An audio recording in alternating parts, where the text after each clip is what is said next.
Hello,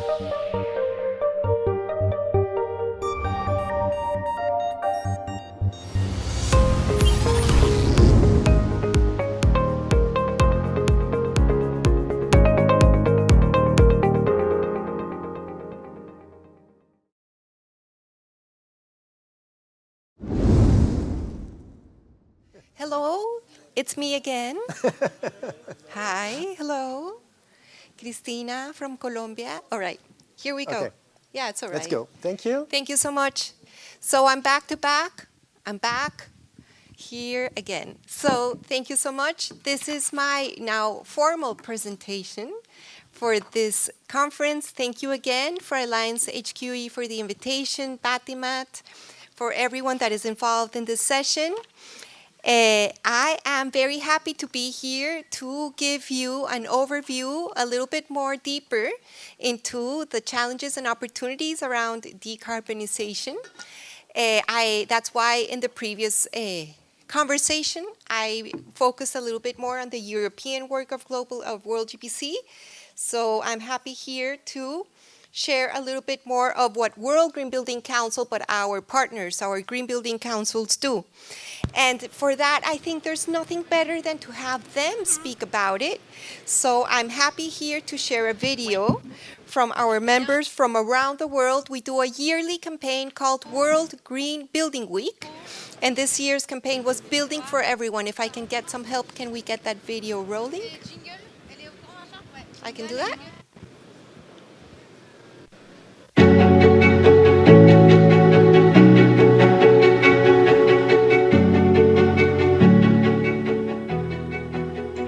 This World Green Building Week, we are building for everyone.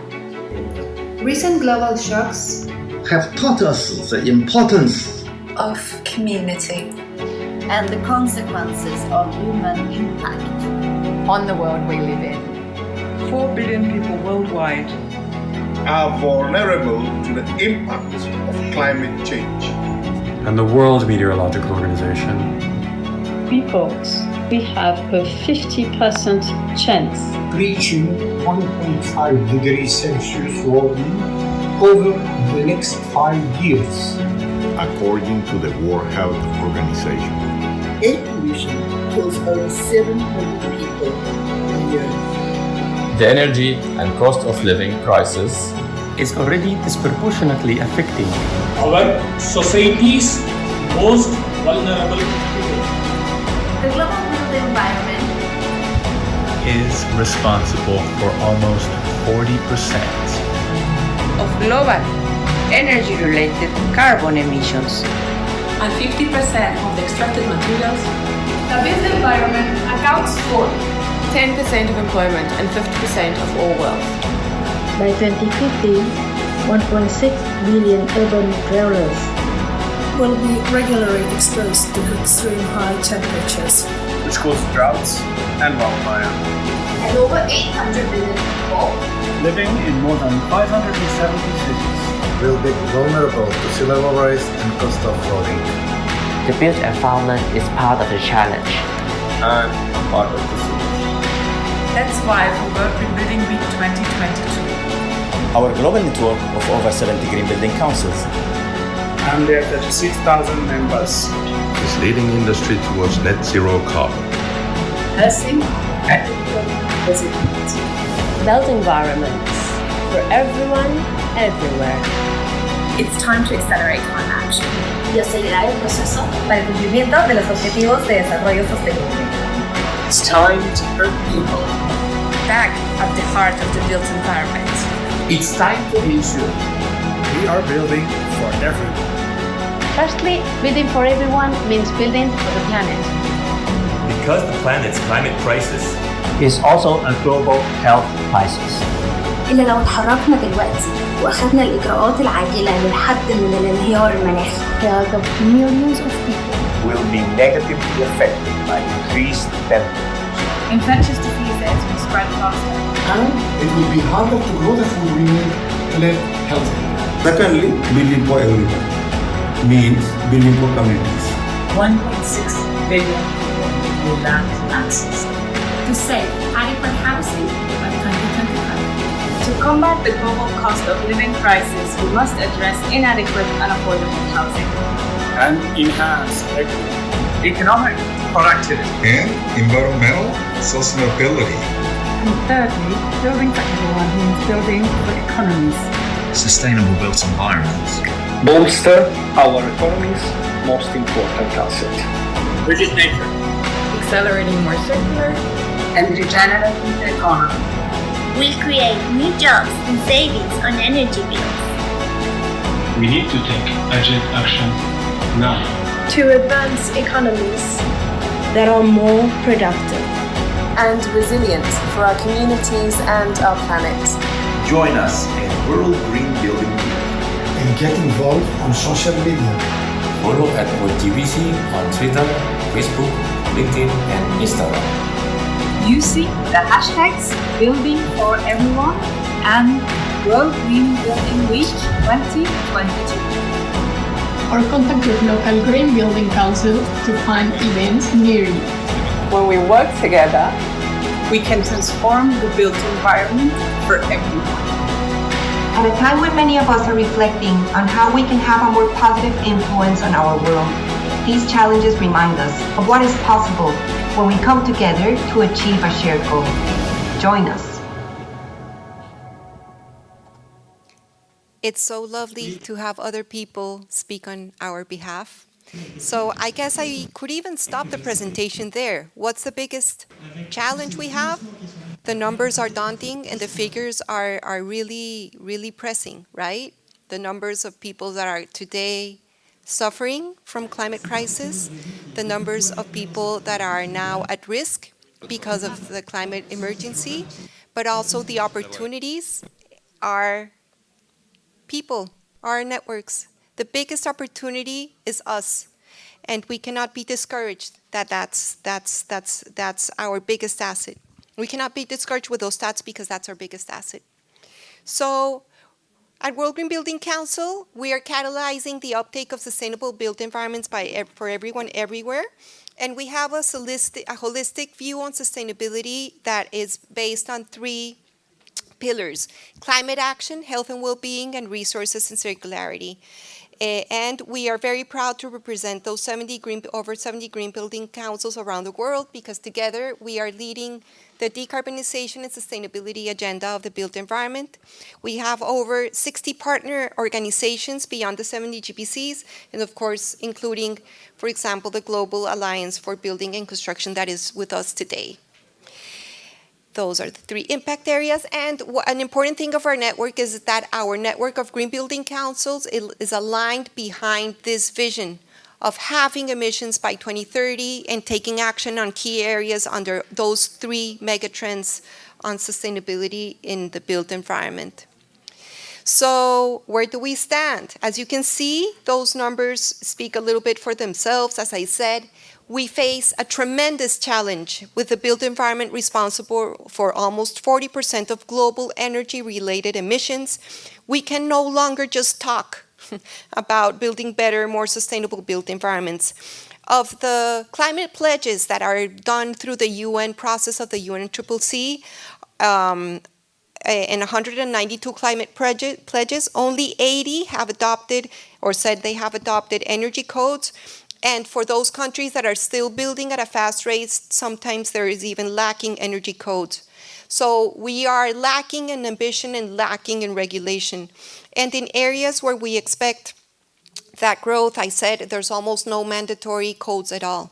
So we are far away from meeting the Paris Agreement in this sector without embracing the diversity of the world and the challenges. So we must together, through that collaboration that I was speaking about in the past session also, to halve emissions by 2030. And that, I'm going to go deeper into that because it's the topic of today. So in 2017 actually, to respond to the Paris Agreement, the World Green Building Council launched Advancing Net Zero program.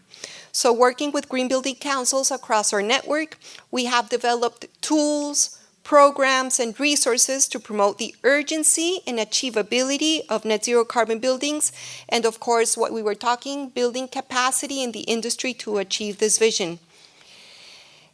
Advancing net zero whole life carbon, we were also kind of falling into place with the previous session. Advancing net zero whole life carbon requires us to address both the principles of operational carbon, and by that I mean the emissions that come from heating, cooling, lighting, and powering our buildings and addressing embodied carbon, the emissions with the materials and construction processes, particularly before the building is used, known as upfront carbon, but also during the building's lifetime, and the combined whole life carbon approach. Is that seen? It's a little bit light. Okay. The combined whole life carbon approach must consider the effects of one on the other. For example, the choice in construction materials affects the performance or the building's energy consumption. So what we've done through the program is established best practice principles, for optimizing performance and reducing emissions from both these sources, and starting with the reduction first principle.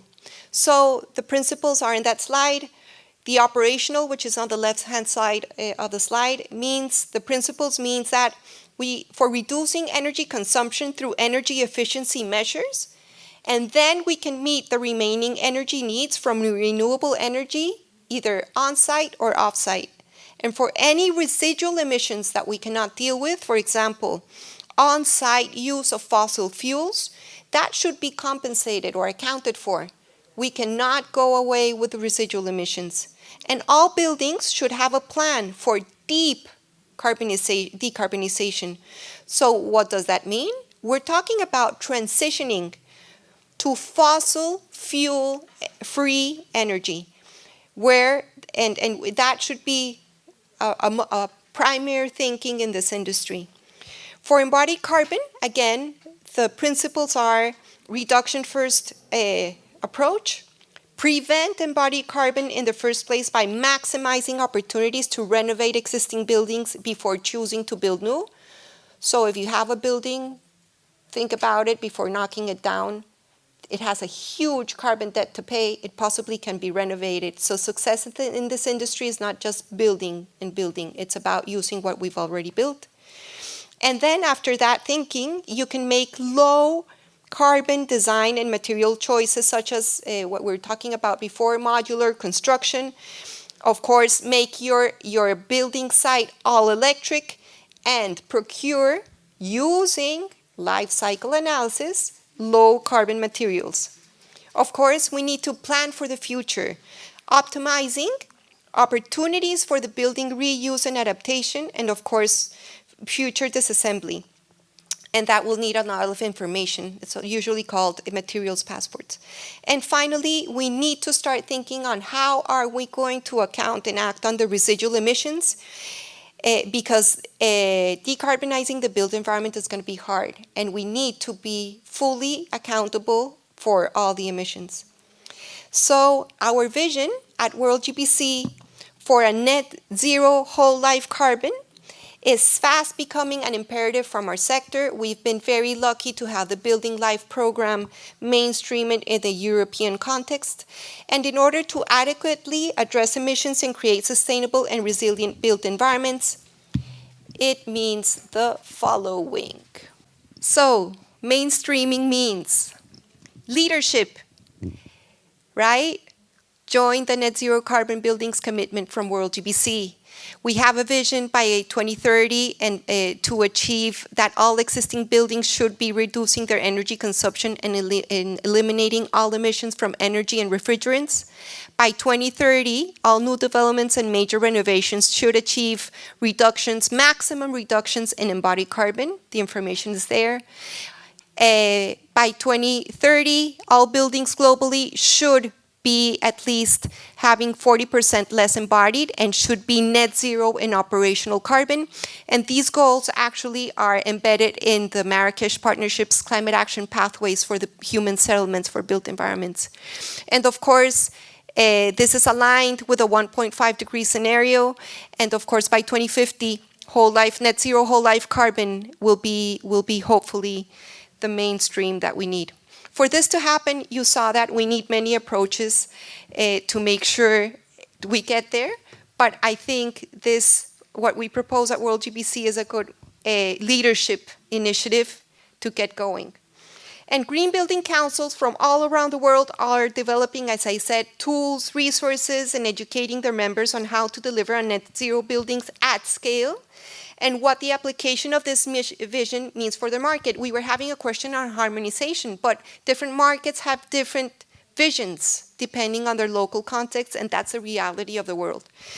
But the good thing is that through the World GBC collaboration, we know how to leapfrog and make others in this journey be more successful to address those challenges. And so we have dozens of examples of pioneering research, roadmaps, rating tools, education series, training programs, events, guidance that are available to equip the building and construction sector globally with the tools to embrace this transition to a decarbonized built environment. So unfortunately, or fortunately for you, there's not enough time for me to go through all that detail, but I would say that go to Alliance HQE. They have this great roadmap called A Pathway to Decarbonize by 2050 the country. It's part of our Building Life initiative. It was published just this last May, and it has guidance on low carbon renovations, a framework for circular economy, and promoting a holistic approach and solution for how to go around this great topic, but in a very pragmatic and clear and technically, you cannot get the best technical guidance is available through our networks. As you've heard, we have 36,000 members around the world, and World GBC and its members are collaborators by nature. We are not competitive. We acknowledge what everyone does, and we are here to celebrate your success and give you tools, because what we desperately need is for you to use them. I'm going to do a little pause here. Why is decarbonization not happening? I think it's lack of will. Everything is out there. Roadmaps, tools, solutions, systems, analysis, this and that. Why is it not happening? Lack of, oh, there must be something weird in what they're saying. No. We're done. We want people to embrace this vision, and I hope regulators will help us, for those that are not convinced, to be convincing you in a harsher way, because there's no excuse. Why won't you be embracing something that delivers high quality, that is good for planet and good for people? I'm done. All right. So the Net Zero Carbon Buildings Commitment is a great initiative, as you've heard. It was a pioneering work from World GBC. At 2017, World GBC started talking net zero, and we got many eyebrows raised. Funders were not that prevalent. We now have more support. We now have over 200 signatories from around the world, which is great stuff, because it's cities, businesses acting on operational and embodied emissions. It's important for me to say that we started the Net Zero Carbon Buildings Commitment through an operational pathway. Now it's whole life carbon commitment. So the companies in here are disclosing whole life carbon impacts, and they're committed to advancing net zero by 2030, much more ambitious than the halving of the emissions that we know from the Paris Agreement. So these people, we have case studies, we have their names, we have what they're doing in our website.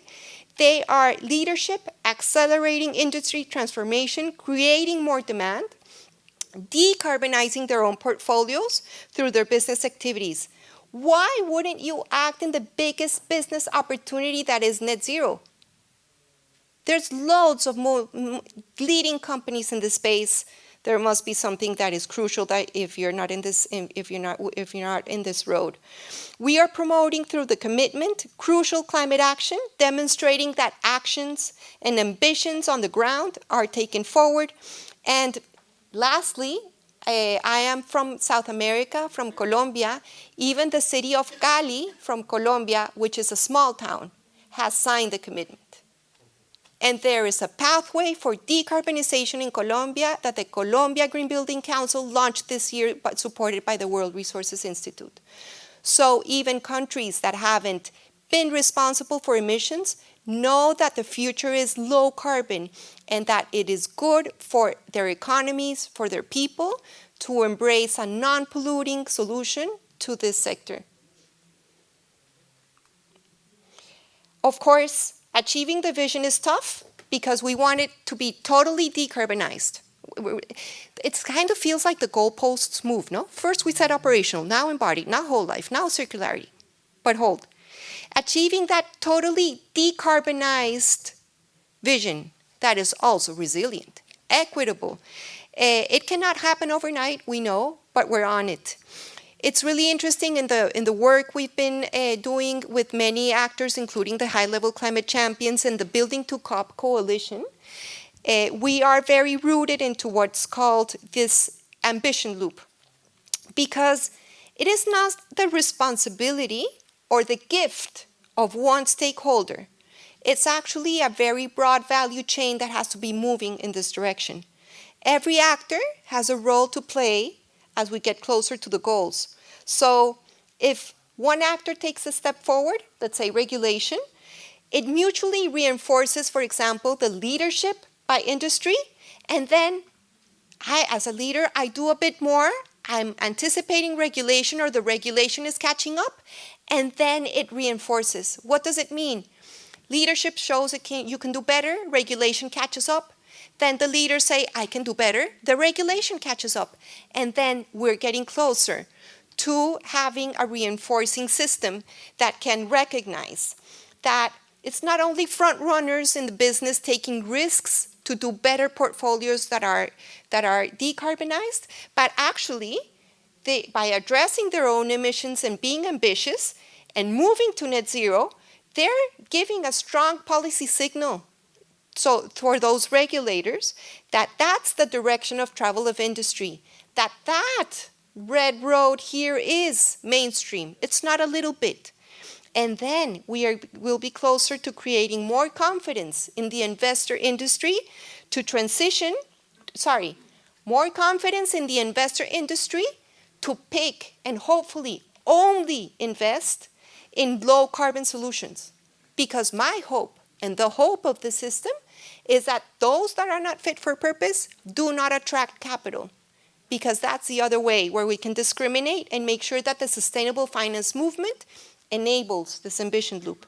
Because we need more confidence for that wheel to turn at a faster pace. And of course, that means also that the policy frameworks and the public procurement policies must be, let's say, aligned to increase demand. And again, greater uptake, greater demand, lower cost, because here, right now, after so many years of sustainable buildings, there's no cost premium in doing things better.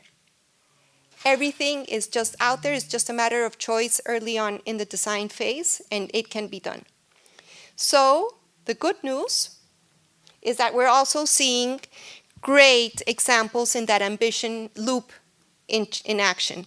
So one example is green building councils support the supply chain in gearing up for enhanced regulation, for example, through training programs and awareness-raising campaigns.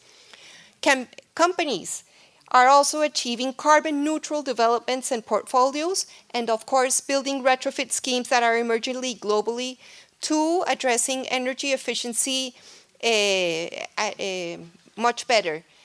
If you like, and we had a forum just last June celebrating the 20 years of World GBC, and when we went through actions that can happen right now, that there's no barrier, we usually say for energy efficiency, it is the golden rule for net zero. Why?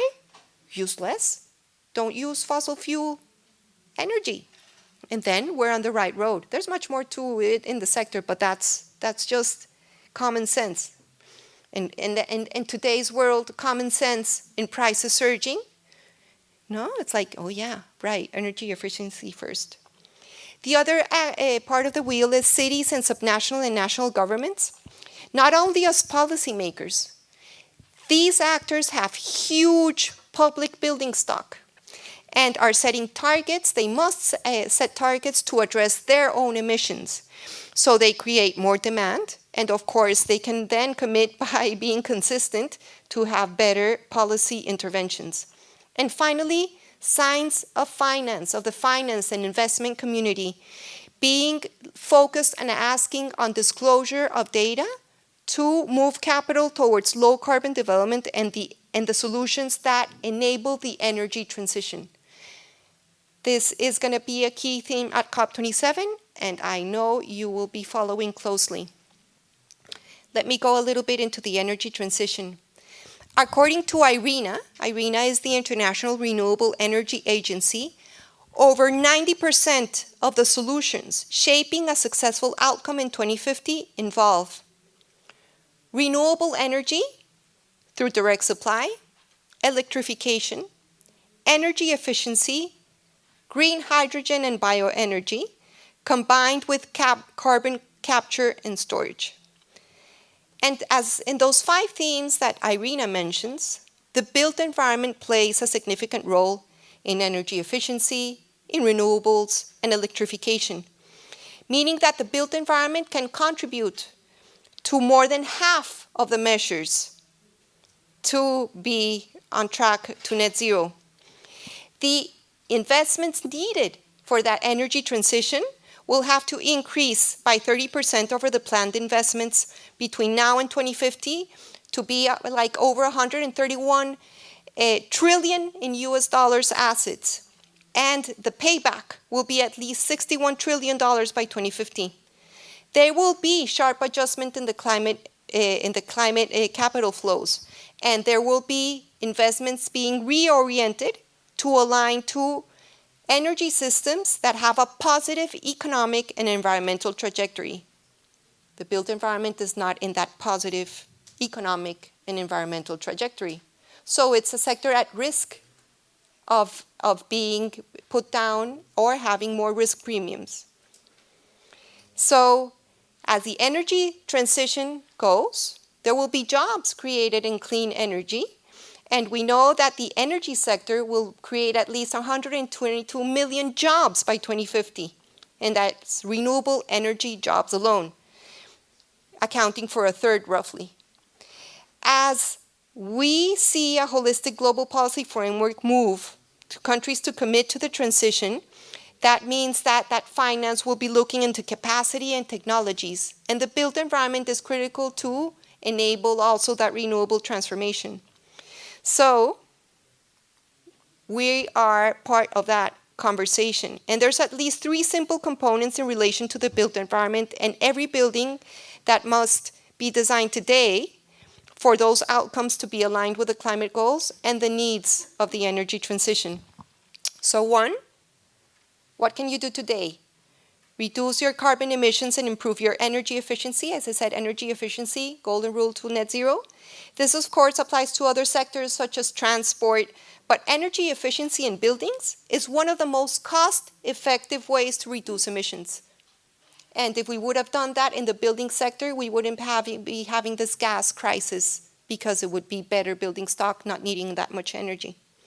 Second, optimizing and securing local energy systems. What do I mean by that? Buildings in urban areas can be connected, right, to district and urban scale renewable energy grids.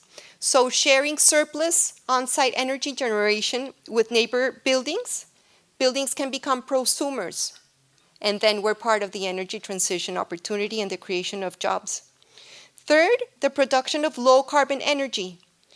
Buildings can be at scale producing renewable energy, and also as they produce more renewable energy and address lower demand by energy efficiency, it means that we're aligned toward the path towards net zero. And that is what the Green Building Councils through Advancing Net Zero program in our framework are talking about. So if you want specific solutions for your markets, for France, here's Alliance HQE. And I'm happy, of course, to take questions later on. But what I'm saying, the opportunities are big and are connected. So I invite you to go to World GBC's website to have more resources. We have several papers. One is a great output we had in the middle of the pandemic. I think we were very productive in the first phase when we didn't know what this shock would mean. but we put out a health and well-being framework in 2020 that's called the Health and Wellbeing Framework, redefining the principles for a healthy, sustainable built environment. That's one. Second, at COP26, we launched in the Blue Zone 2 reports. One is called Beyond Buildings, which is basically saying, have a systems approach to community scale solutions. It's not one building at a time. The community scale is very important, and sometimes we in our industry get hooked up in the building. That's not it really. We need an integrated approach, and we're putting out there some thought leadership on that, which there's more from the rating tools of GBCs. They have community scale solutions or an integrated way to speak to other parts of the infrastructure. And I mentioned the EU policy roadmap that was published in May of this year, calling for action on whole life carbon. That I already said a little bit what's in there. It's published there. And what I'm just flagging here is the experience and work of our partners, our green building councils, and their 36,000 plus members to set out this deep-rooted technical vision for the built environment to make sure we have leadership and front-runner action, so we are not signaled that we're just talking. No, we have examples of people doing stuff. We have 200 examples of people and case studies doing significant work, portfolios at scale, advancing, I mean by advancing is bringing forward the dates of the Paris Agreement to make sure that by 2030 we are showing the silver linings of what can happen, and of course embracing responsible and sustainable development for people and planet. Because from the region of the world I am from, our building stock is yet to be built mostly. And most of the world right now, over 4 billion people are vulnerable to the impacts of climate change. And the built environment is part of the challenge, as you've heard, and the solution. As I mentioned, the built environment contributes to almost 40% of global energy-related emissions. And so there's a huge opportunity for leaders to join the United Nations Race to Zero and Race to Resilience campaigns that have been gaining traction at the climate conference of COP. Both of these initiatives work both with businesses and governments to drive deeper climate action in the built environment. And as part of the Race to Resilience campaign, World GBC has been supporting this year, it's just starting, but it's called Roof Our Heads campaign. Because we have been talking a bit about big challenges, and this is another big one, which is harder to put your hands on. So it's a campaign towards empowering women leaders in informal settlements around the world, closely affiliated with Slum Dwellers International and supported by the UN high-level climate champions, because I believe, and we have been witnessing in developing countries, some cities are not built formally. Some cities, at least half, are built informally because the scale of production doesn't match up to the urbanization trend. So people go into cities, or either there's not good quality jobs, they don't find a home, they can't pay for it. People don't just end living in the street. They figure out how to live, and that's how slums get created. So today, the figure is 1 billion people around the world live in informal settlements. There is no climate agreement, there's no Paris Agreement if we don't get our hands a little bit messy and deal with informal settlements and help out. Because this number is set out to double. By 2050, if we don't do nothing, 90% of the increase in informal settlements will be happening in Asian, African towns and Latin American towns. Meaning that we're 1 billion, it will be 2 billion urban dwellers that will require housing, basic services that are resilient to climate change. So we talked a lot of solutions right now, right? Great. I hope I met your expectations of the technical. However, we need to be generous and we need to be empathic with the people that are suffering right now. So we need you to help out. We may not know how to work with these people, but we know how to partner, and we could do guidelines to help them with basic ABCs of how could they improve their homes if others help out and collaborate to find the funding and the collaboration. So this is a shout out because of the world we live in. We talk about systemic change, right? And I talked about collaboration. But actually, this sort of initiatives that you could just be tweeting about it, caring about it, flagging to others that may act about it, is trying to, at the human scale, bring the finance, the design, the construction, and the governance to try to help these women on the ground. So reach out to me if this resounds with you. I can connect you with the right people if you want to be part of this campaign and what's its outcomes. All right, so the opportunities I've been discussing form a larger picture. What is that larger picture? A global built environment movement. In 2021, World GBC and a global group of built environment leaders wrote a letter to the COP26 presidency asking for a built environment day at COP26, and our request was accepted, and we held the first Cities, Regions, and Built Environment Day since COP21 in Paris. The event was, I would say, a phenomenal success. And this was because we worked together. Forget me. We worked together. I want to make a moment to share experience with you in the following video because I think it will make you want to be a part of what we're building here.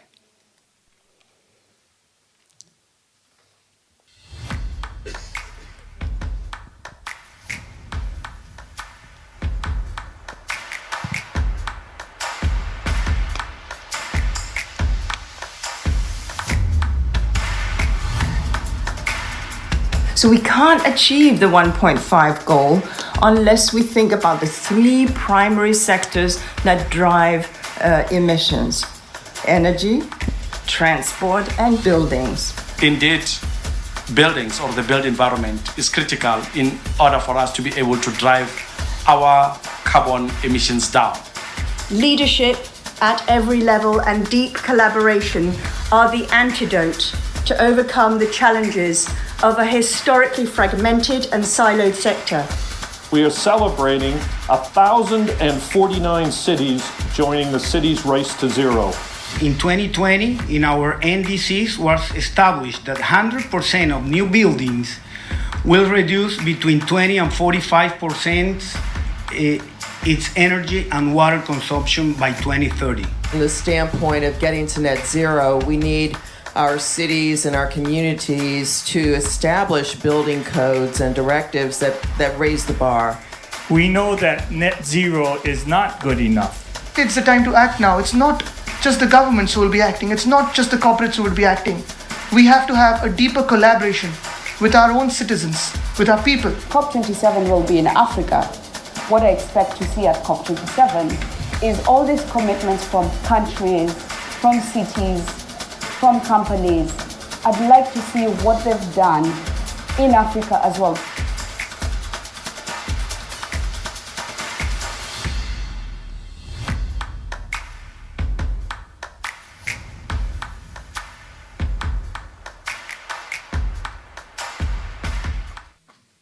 All right, so you saw the website, buildingtocop.org.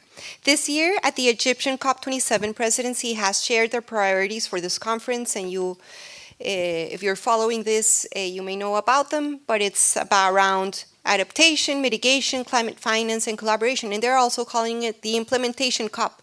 Show me what you're doing.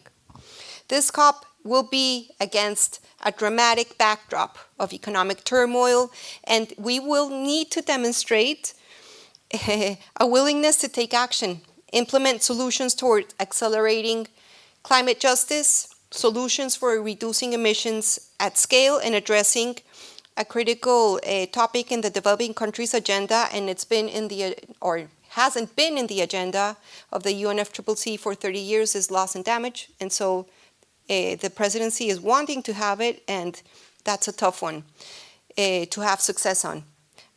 The Building to COP coalition will be there and we will be representing the global building and construction sector and its role as solutions provider to these challenges. We will be demonstrating examples of action and implementation with the hope of putting people back at the heart of a low carbon and resilient built environment. We will be hosting official events at COP27, both in the what's called the blue zone, which is the UN accredited zone, and the green zones, supporting the Marrakesh Partnerships for Climate Actions on Human Settlements.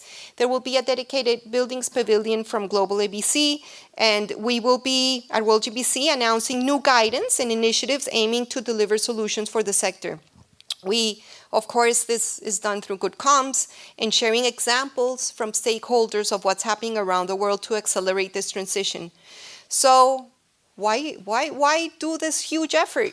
I think it's necessary to inspire that we are ready and that we are willing as a sector for enhanced regulation by policymakers, that we're ready to address emissions from this sector, but not only saying, oh yeah, low carbon a little bit. No, we have a huge responsibility. How are we going to walk the talk? And of course, create opportunity, jobs, to create solutions even for those most underserved segments of the population worldwide. We know we need desperately more collaboration and action. We're just getting started. But I know that through collaborative efforts, we have really, I'm an optimist, I know, possibly. But we have a realistic chance of meeting the Paris Agreement and keeping the 1.5 degree scenario within reach. If we do have these conversations around industry, governments, subnational governments, and the financial community to figure this out quickly and scale the decarbonization of assets worldwide. So I hope that as a world, 89% of the world supposedly has a net zero goal. 89%, that's a stat. 89% of the world economy has net zero commitment. However, we know that their plans are not fit for that commitment. So we want to keep the world and the sector accountable. And yes, I hope that inspired a little bit of our flavor and our call on what's the risks and opportunities. I think to sum up a little bit, the opportunities are massive. The risks are growing badly. So it's how do we make this sector really a climate solution provider instead of just sticking, I'm up to here, just saying the same stat about the emissions of the sector from energy demand. What different stat can we have in a few years? Can we have a building sector that is the one that is enabling the renewable energy transition? Can we have a building sector that is enabling employment and a job transition in areas that don't have solutions? I'm interested in those kind of conversations and hopefully not repeating the same statistic in the next few years. Thank you so much. Thank you, Cristina.